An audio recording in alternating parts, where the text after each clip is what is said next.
All right. I thought there was an order to this series that I'm in called Breathing Room, right? Breathing Room.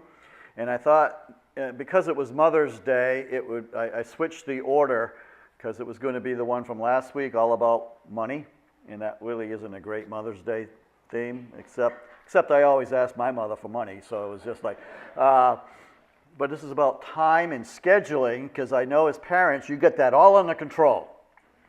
But this is where Breathing Room is. So we're in this series. It's part 3. If you were here in the last couple of weeks, if you weren't here rather, you can go on mynbc.life under messages. You can see them online and share them. But when we talk about Breathing Room, this is what we mean. This is what I mean about Breathing Room. Breathing Room is the space or the distance between our current pace in life and our limits. Because we all have limits, right? It's basically the margin that we give in our life between our current pace and how much we're charging, how much we're spending, how crazy our schedules are, our relationships, our time, everything. The margin between that and our limits. And we talked that first week that margin in many cases in our culture is little to none. And what I'm going to just keep saying as we throughout this, and we'll end it next week, is that life is better with breathing room. So today I want to talk specifically about our time, our schedule, because I think there's so many people who do so much that they actually don't enjoy what they're doing because it's so crammed in there. So if you say this a lot, I might be 15 minutes late, or I might have to leave a few minutes early. I might be 15 minutes late. I might have to leave 15 minutes early. Or, honey, I'll be at your recital, but I might miss the first 7 or 8 kids. So exactly when is it that you're going to perform? Because I want to show up and stand in the back, see my son and my daughter perform, and then I got to get on to what's ever next. You drive too fast. You eat in your car. It's just go, go, go, go, go. And you kind of meet yourself coming. And you're at work thinking, I really need to be at home, and you're home thinking, I need to be working, and well, maybe you just can't say no to anything. Anybody wants you to do something, you always say yes, and then you go, why did I commit to that? And then you're afraid to back out, and so your life is just crammed full of stuff. So today I want us to look at that, and I think that's especially true if you are raising children today, because it's not just your schedule, it's their schedule and all of that too, right? And if it's not happening to you, maybe this will help you to keep that from happening. So we're just going to talk about one thing, this one big idea, because you can go out and get self-help books on managing your time. Maybe that will help you, But what we're going to talk about is this one application, biblical application, that can change your life. And the reason it can change your life is because it will change how you use and view the use of your time. Now, I don't know if you know this, but your time is your life. Okay? As your time goes, so goes your life. As your schedule goes, so goes your life. And we're going to get this big pearl of wisdom from none other than Moses. Okay? So if you have a Bible and you want to follow along, or you're at home and you're on your phone, your iPad, whatever, I want us to turn to Psalm 90. 90. Psalm 90. Because when you think of Psalms, though, don't you? You often just think of David. I don't know why that's happening, sorry. We think of most of the Psalms being from David. But this one is actually one of the Psalms that is written by Moses. Now, if you don't know a lot about Moses, maybe you don't know who Moses is, or you know very little, Moses had 4 lives, or at least 4 seasons in his life. Okay?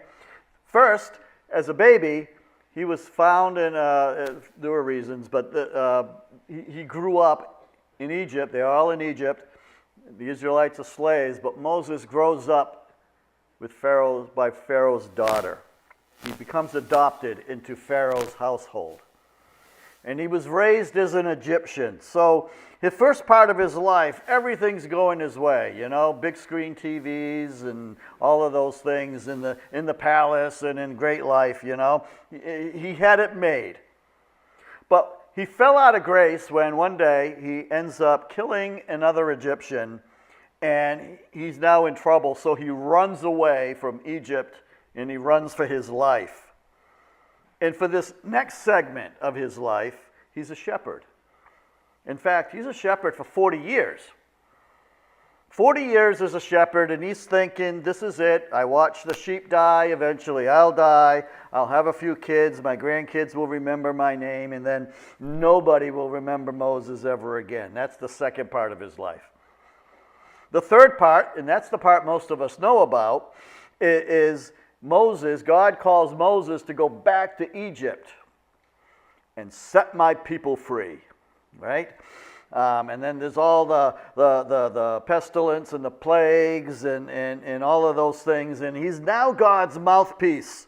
And he's all in this controversy. And he's actually the engineer of one of the biggest events in the world, in world history, where he faces down Pharaoh and says, let God's people go. And then there's the fourth part of his life. The next thing he knows, he's the leader of a nation. And they're marching out of Egypt, the Israelites, into God knows where. Exactly, God knows where. He's leading them, right? Into the land of Canaan, the promised land. Now, basically, these people just do nothing but complain, and they are murmuring, and God finally says, I am so done with this. You know what? I've changed my mind about where we're heading right now, and so Moses, for the rest of your life, you're going to lead these people around in a big circle until they all die, and it's their descendants that are going to go into the promised land. Isn't that just awesome? So I'm raised in Pharaoh's home, and then 40 years I'm a shepherd staring at sheep, and then I'm like in the middle, of this great thing that's going on, and I am the man. And at the end of his life, you know, you can read it in the Bible. In fact, you should read the Bible. He gets to the edge of the promised land after 40 years of just wandering around. He's got all these people with him, ready to go in the promised land. And God says, by the way, Moses, you can't go in. It's like, what? Like, I'm Moses. What do you mean I can't go in? God says, you can't go in, but I am going to let you go up on top of a mountain and look at it. But you can't go in. So Moses has some perspective on time. You know, lived to be 120. In the 90th Psalm, he gives it to us.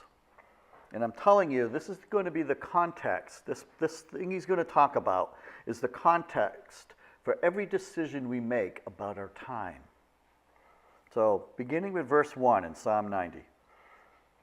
Lord, you have been our dwelling place throughout all generations. So he's talking about the generations of Israel, the nation here, throughout all generations. We've kind of lived within the context of who you are.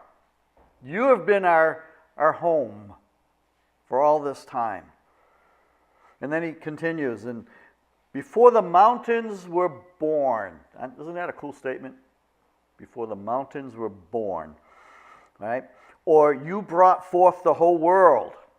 He's a creationist, by the way, just letting you know. You are from everlasting to everlasting God. So he says, God, you know, in who you are, the arrows go both directions, right? From everlasting to everlasting.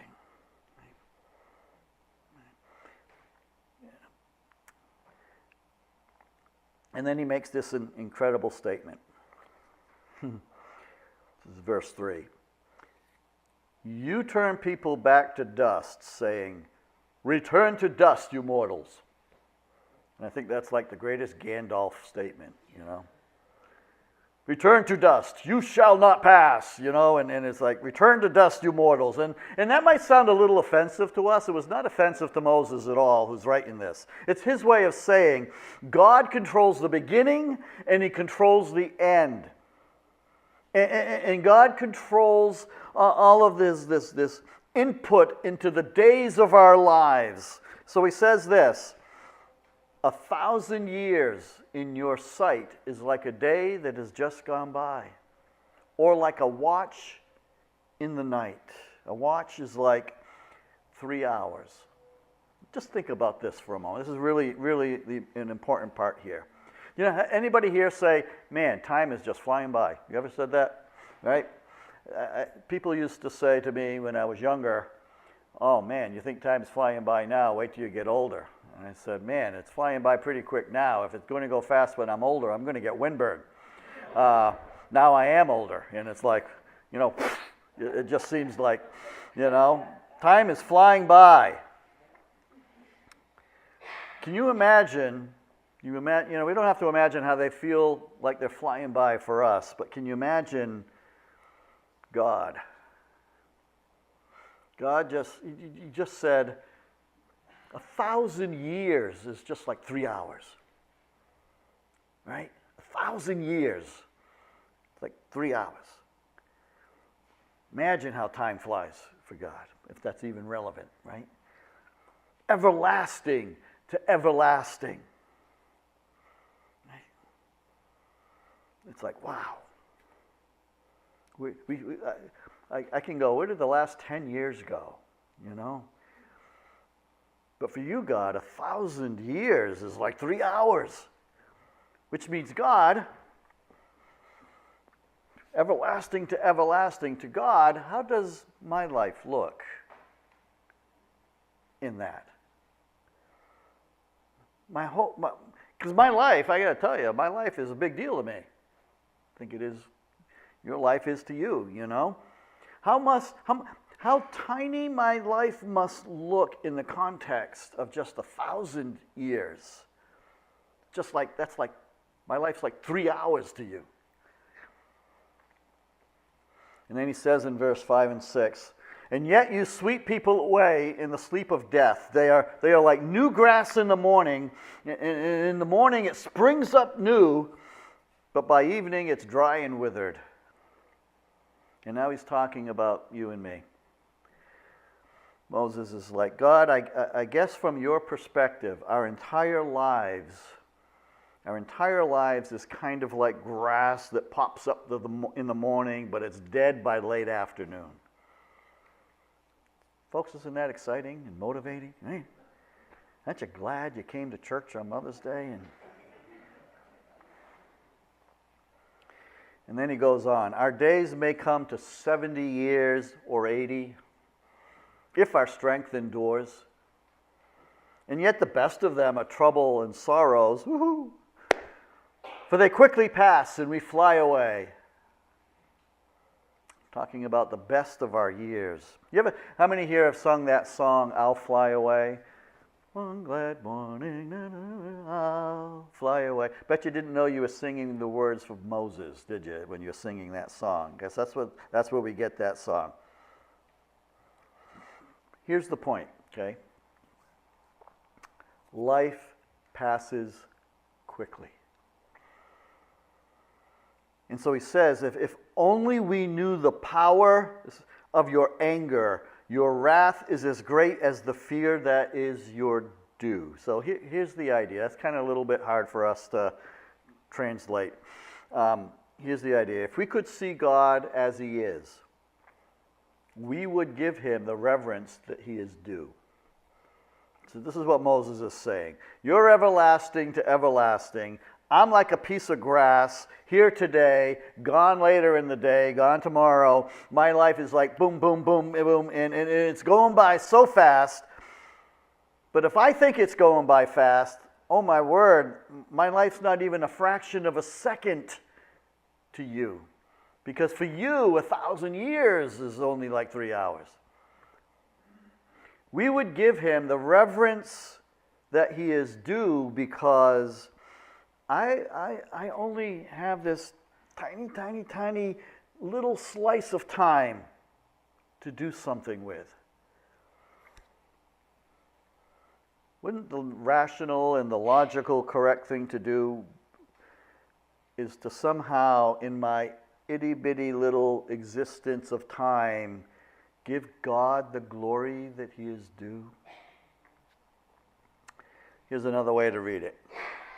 If we could see God as he is, we would be more careful with the time we've been allotted.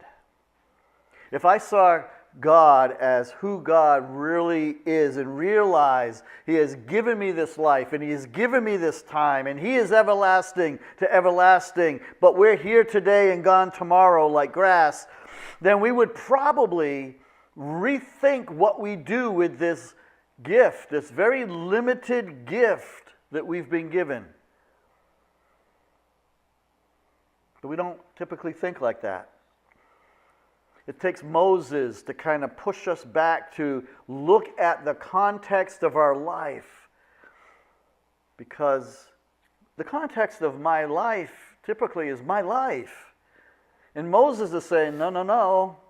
The context of your life is everlasting to everlasting. And it's good to pause once in a while to contemplate the brevity of life.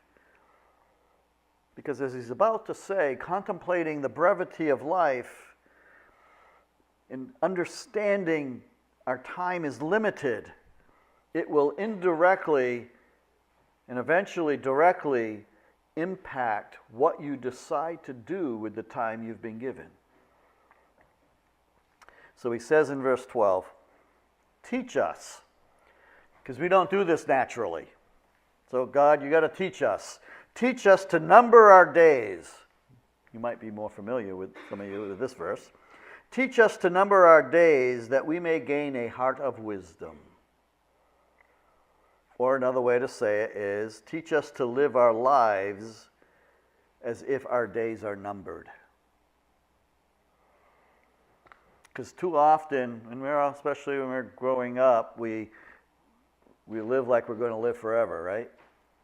We spend our time as if we're always going to have our kids. We spend our time if we're always going to have each other. We spend our time as if we're always going to have this job. We spend our time as if we're always going to have our parents. We spend our time as if our time is unlimited, and we know it's not. But in terms of how we schedule and how we cram everything in and the things that we prioritize in our time, we live as if our days are not numbered. And Moses says, man, that's a huge mistake.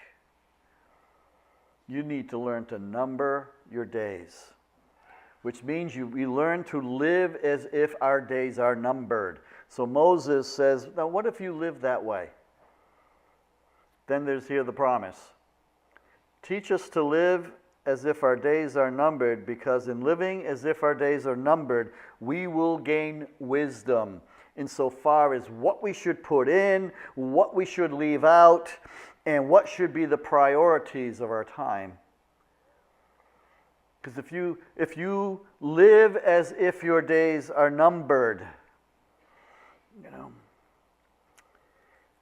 you begin to think about what's important. But if you live as if your days are not numbered, you'll just continue to fill it with things that later on you will wish you did not fill it with.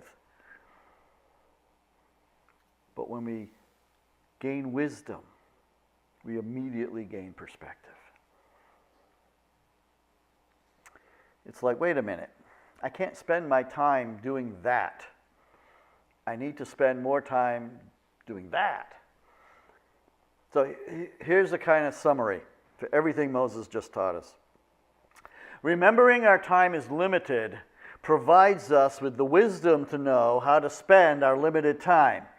And remembering our time is limited gives us the insight and the wisdom we need to know how to spend it. So right now, as we're getting near the end of this, I want to just do you a huge favor. I'm about to fast forward your life to the very end. And you are instantaneously immediately in our time together going to gain some wisdom, okay?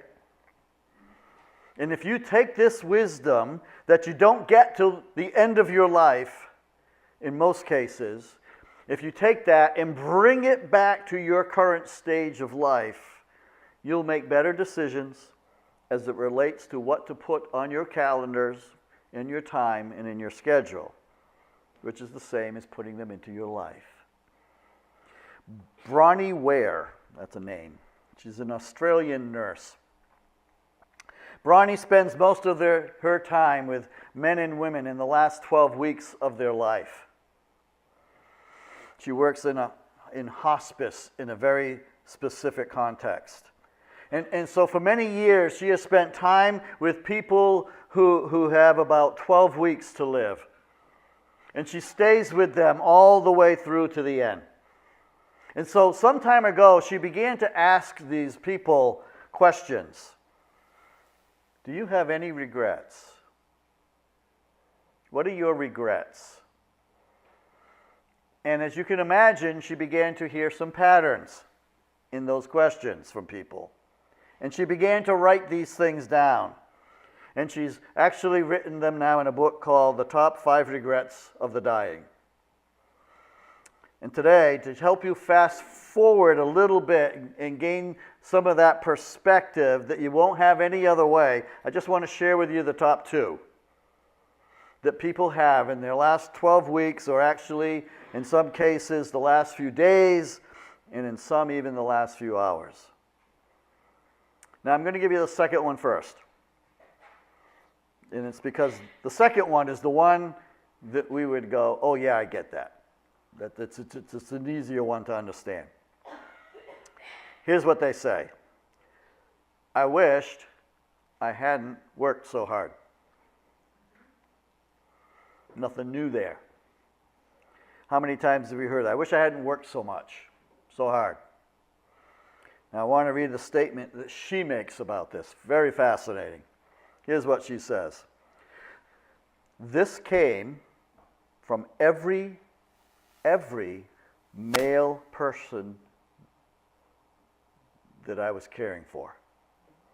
Every single man. Guys, I know Father's Day is not till next month, but every single man in the end said, I wish I had not worked so hard. They missed their children's youth and their partner's companionship. Now, women also spoke of this regret, but you just have to remember when she was doing all of this, they were of an older generation, and many of her female patients were not the breadwinners. Culturally speaking, that is likely not true today, right? So you're going to hear it more from women. But all of the men I helped deeply regretted spending so much of their lives on the treadmill of a work existence. So you can thank me for that later. There it is. There's one of them. But you know what that means, men and women? It means if we don't learn to number our days, we will misspend our time, our life, and this will become an avoidable regret. Because when you think you have all the time in the world with your kids, and all the time in the world maybe with your spouse, and all the time in the world, then you suddenly realize you don't have all the time in the world. You cannot go back. You only get to be 20 once. You only get to be 30 once. You only get to be 40, well, maybe for some a couple of times. And then you only get to be 50, like forever. It just reminds me, husband's going out to a card store and he asks the question, do you have a combination anniversary birthday card? It's for my wife.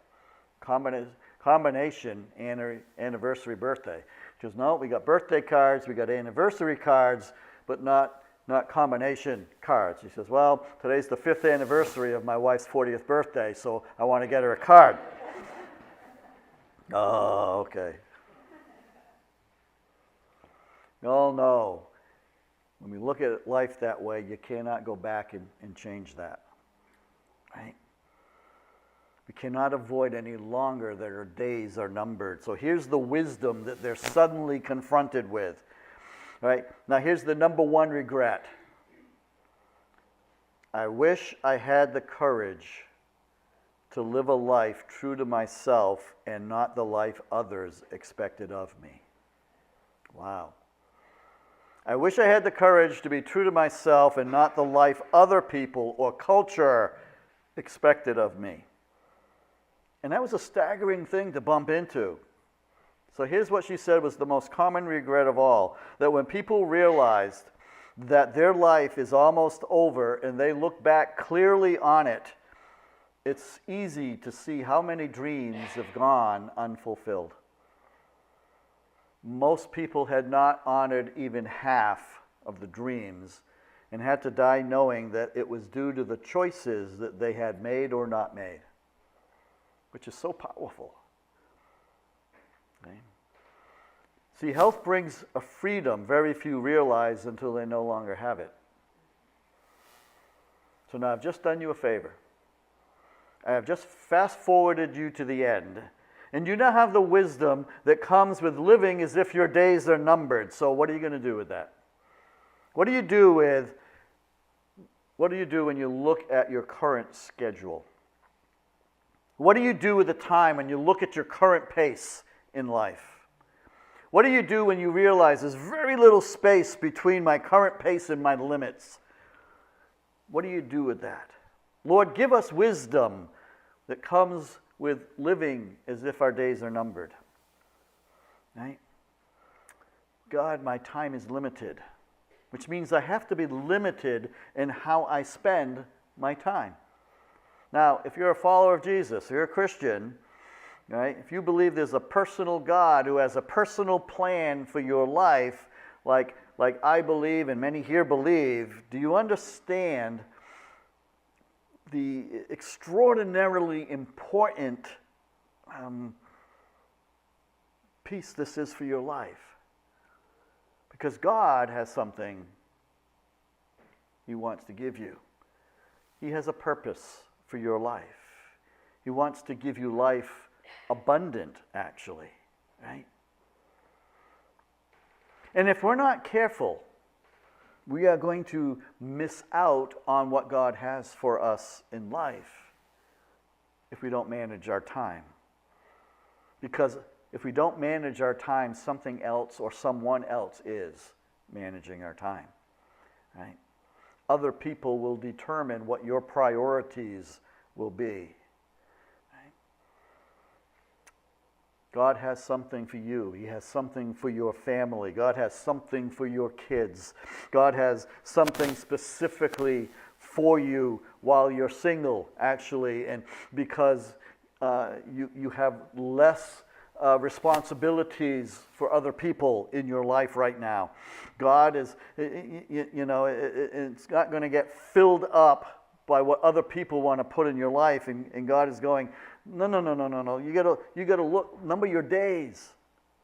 Live as if your days are numbered, because by doing it, you will automatically gain insight. You will gain wisdom.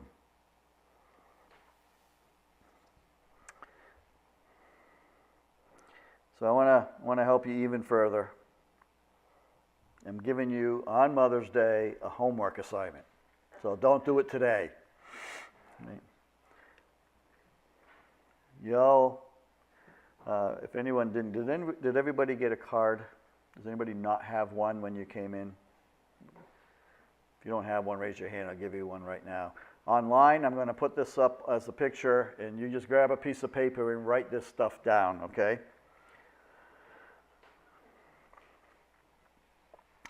There's the card you got.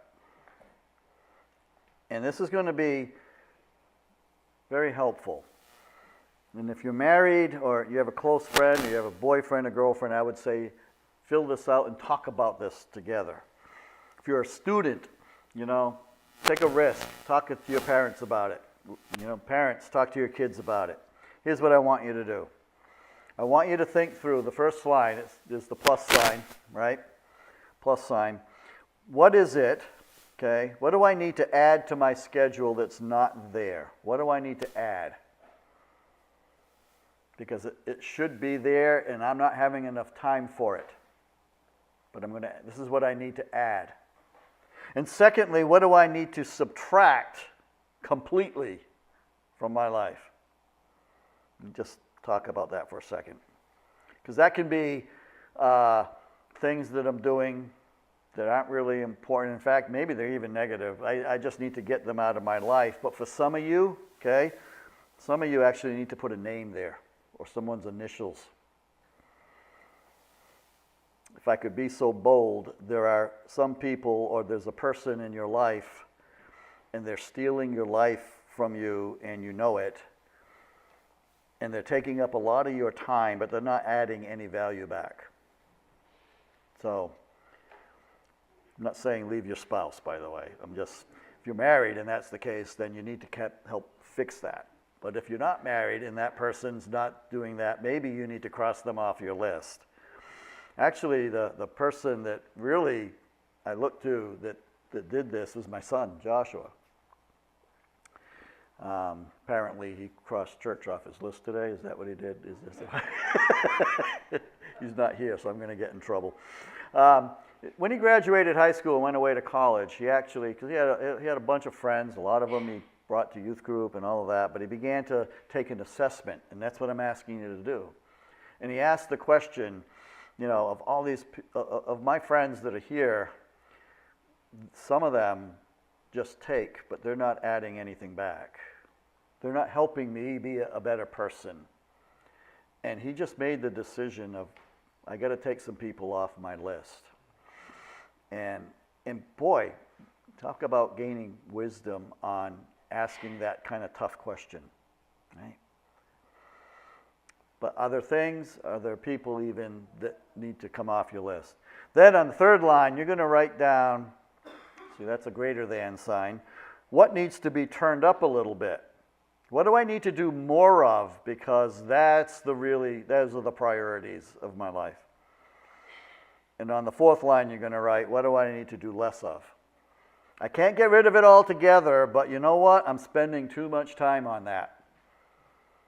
We as a couple or as a family, as a person, spending too much time on that. Now listen, it doesn't mean I need to throw away all the TVs in the house, but maybe we need to spend a little less time as a family in front of the television, okay?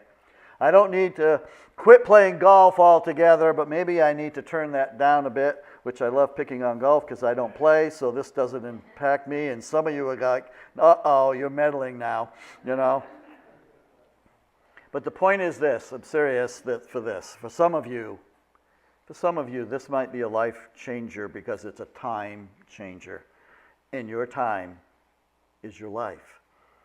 When you begin to live as if your days are numbered, you will gain a heart of wisdom. So God, teach us to number our days, that we might gain what we don't have. We might gain what has eluded us, that we might gain what most people never get, that we might gain a heart of wisdom, because my time is limited, which means I need to limit to do what I do with my time. And God, you're the one that's giving us wisdom. You're the one that understands what our priorities actually need to be. And Lord, forgive us at the time of just being too busy for you at times. Lord, if we're too busy for you, then we're just too busy. So give us wisdom, Lord, well before we realize it on our own, because we have learned to number our days. In Jesus' name we pray. Amen.